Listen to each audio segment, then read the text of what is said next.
जय हिंद दोस्तों। कैसे हो आप लोग। मैं फिर से आ गया हूं आपके बीच एक और टॉपिक को लेकर। जैसा कि स्क्रीन पे दिख रहा है आपको, आज हम लोग जो टॉपिक डिस्कस करने वाले हैं सोर्सेस ऑफ एनर्जी। जी हाँ, वो जाके स्रोत।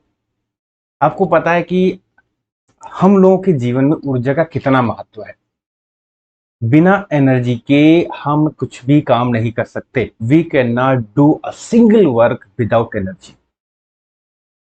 और एनर्जी हमको मिलती कहाँ कहाँ से? बहुत तरीकों से एनर्जी मिलती है। आज हम इस टॉपिक में, इस चैप्टर में यही सब पढ़ेंगे कि किन किन स्रोत, किन किन सोर्सेस से हमको एनर्जी मिलती है, कौन से सोर्स हमारे पुराने हैं, कौन से सोर्स हमारे नए हैं, उनकी प्रॉपर्टीज क्या हैं, ये सब पूरा डिस्कस करने वाले हैं। ठीक है, चलो भाई आगे बढ़ते हैं। तो हमारा जो पहला टॉपिक है क्लासिफिकेशन ऑफ एनर्जी सोर्सेस, कि एनर्जी सोर्सेस को हम कितने तरीकों में बांट सकते हैं। एनर्जी तो हमारे पास कई सारे तरीकों से आती है। तो एनर्जी को हम मोस्टली दो तरीकों में बांटते हैं। पहला हमारा तरीका है नॉन रिन्यूएबल एनर्जी या अनवीकरण एनर्जी सोर्स। ठीक है, जैसे इसमें नाम से क्लियर है कि, इसको मैं हाइलाइटर ले लेता हूं। नॉन रिन्यूएबल मतलब ऐसे एनर्जी के सोर्स जिनको हम रिन्यू नहीं कर सकते। अगर हमारे पास खत्म हो गए तो फिर हमको रिन्यू नहीं कर सकते। उनको अगर दोबारा से लाना है तो बहुत समय लगेगा। समझ गए कौन कौन से होंगे? देखो मैं फिगर से दिखाता हूं। तो नॉन रिन्यूएबल जो एनर्जी सोर्स हैं, non renewable energy sources are those resources which have limited stock. मतलब हमारे पास उनका जो स्टॉक है लिमिट है, उनके जो हमारे पास क्वांटिटी है लिमिट है। वंस दे एग्जॉस्टेड, अगर वो एक बार खत्म हो गए, it may take 100 years of renew. मतलब आपको लगभग में 1000 साल लगेंगे। जैसे कोयला, पेट्रोलियम, न्यूक्लियर, यूरेनियम के टुकड़ा जो हम लोग बोलते हैं, ऑयल, ये जो होते हैं ये नॉन रिन्यूएबल एनर्जी सोर्सेस कहलाते हैं। मतलब हमारे पास ये लिमिटेड हैं। अगर हमने इनका अनलिमिटेड यूज किया तो खत्म हो जाएंगे।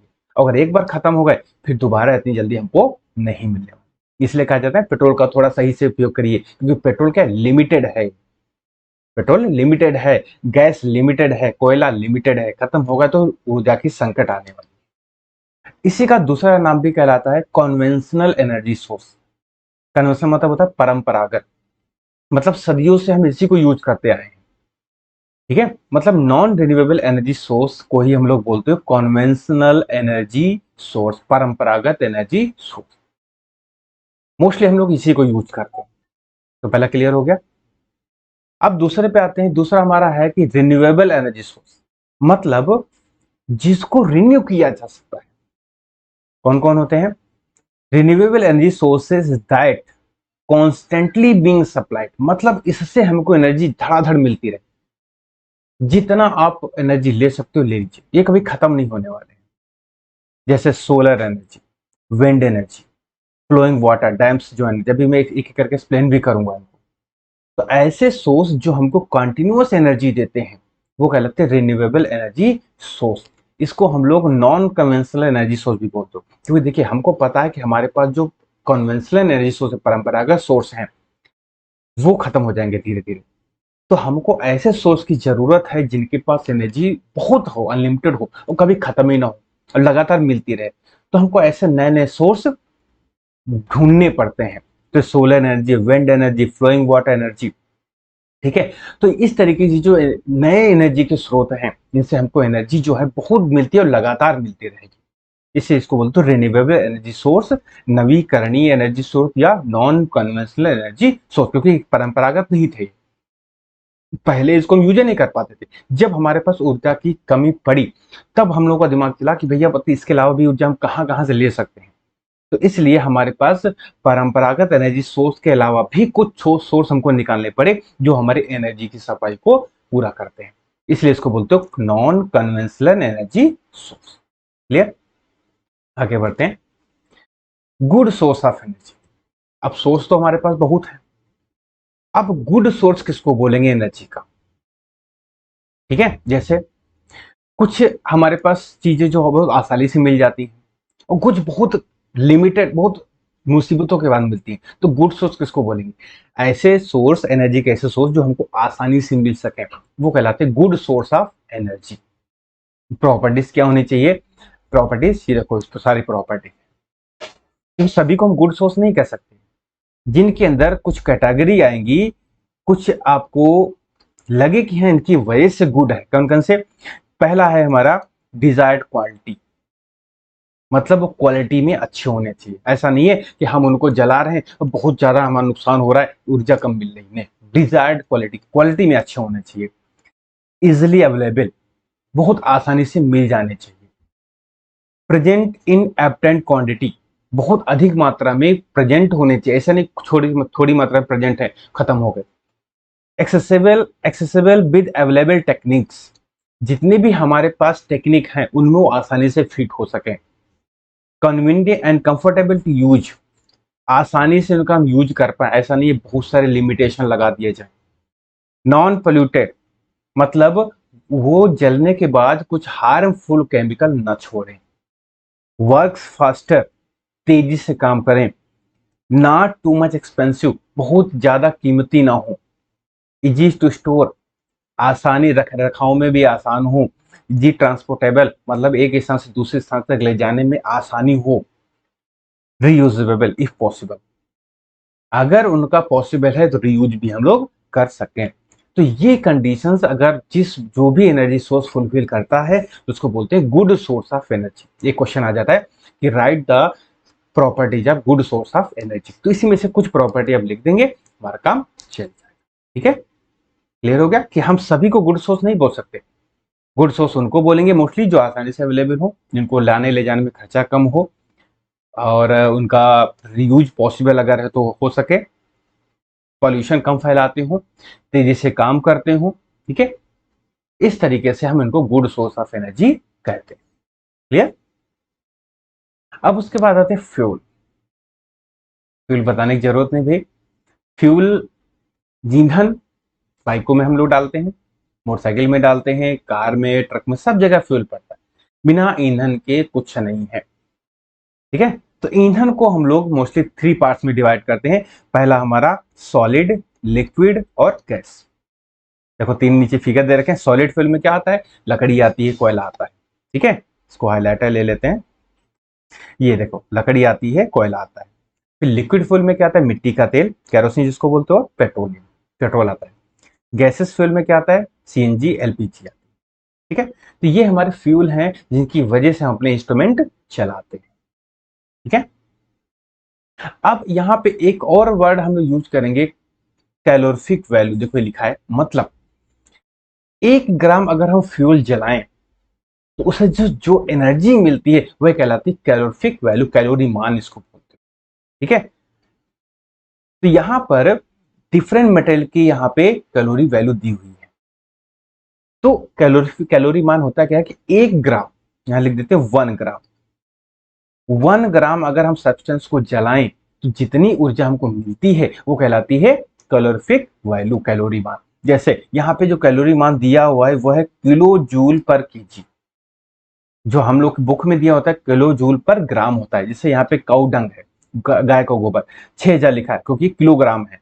और अगर इसको हम किलो जूल पर ग्राम में लिखेंगे तो क्या आ जाएगा? 6 से 8। ठीक है, 0 0 हट जाएंगे। तो यहाँ पर ये मटेरियल है। तो सबसे ज्यादा कैलोरीफिक वैल्यू किसकी होती है? हाइड्रोजन की। 150,000, 150,000। ठीक है, ये 150,000 किलो जूल पर केजी है। इसको अगर ग्राम में कन्वर्ट करोगे तो 150 आएगा सिर्फ। ठीक है, मतलब 1 ग्राम को अगर चलाओगे तो इतनी कैलोरी हमको एनर्जी मिलती है। अब ईंधन वही अच्छा होता है जिसको कैलोरीफिक वैल्यू, कैलोरी मान ज्यादा होता है। ठीक है, ये होता है हमारा फ्यूल। तो कुछ हमने यहाँ पे दे दिया क्योंकि कभी कभार पूछ लेते हैं, वैसे ज्यादा इंपॉर्टेंट नहीं। आगे बढ़ते हैं, आइडियल फ्यूल। देखिए भाई, आइडियल जहां वर्ड ऐड हो जाएगा इसका मतलब क्या है कि वो आइडियल ही होना चाहिए। ठीक है, अब इसकी कंडीशंस क्या होती हैं? तो सबसे पहले आइडियल फ्यूल क्या होगा? ऐसा फ्यूल जो हमको आउटपुट ज्यादा दे, इनपुट कम करना पड़े, मतलब खर्चा कम करना पड़े, आमदनी ज्यादा हो, वही आइडियल कहलाता है। इसकी कुछ प्रॉपर्टीज होती हैं। अब प्रॉपर्टीज हम देख लेते हैं। सबसे पहले प्रॉपर्टी क्या, the fuel should B high calorific value, मतलब उस फ्यूल की हाई कैलोरीफिक वैल्यू होने से कैलोरी मान अधिक होना चाहिए, मतलब कम जलाएं और ज्यादा एनर्जी हमको मिले। दूसरा है the fuel should have proper ignition temperature. अब यहां पे एक वर्ड आया है इग्निशन टेम्परेचर, इसको मैं एक्सप्लेन कर दे रहा हूं। जैसे आपने देखा होगा एलपीजी और एक कैंडल ले लीजिए, लकड़ी का टुकड़ा ले लीजिए। अब जरा बताइए कौन जल्दी जलेगा, एलपीजी या लकड़ी का टुकड़ा? सोचिए। ऐसी बात, एलपीजी लेगी उसके चिंगारी दे तो झट से जल जाती है, लकड़ी का टुकड़ा काफी देर उसको जलाते रहे तब जलता है। तो इग्निशन टेम्परेचर ये होता है कि जिस टेम्परेचर पे वो चीज जलने लगती है, जो चीज जलने लगती है वो कहलाता है इग्निशन टेम्परेचर। तो the fuel should have proper ignition temperature, मतलब ऐसा ना हो कि बहुत ज्यादा इग्निशन टेम्परेचर जलबे ना करे, फायदा क्या है? ठीक है। तो जो फ्यूल होना चाहिए वो आइडियल होना चाहिए इग्निशन टेम्परेचर। फिर तीसरा है the rate of combustion should be balance and moderate, मतलब जो उस पर एनर्जी हमको मिले वो बैलेंस होनी चाहिए, ऐसा अनलिमिटेड मिल गया, मतलब लिमिट से ज्यादा मिल गया तो ये मिल भी नहीं किया, तो लिमिटेड हमको मिलने चाहिए।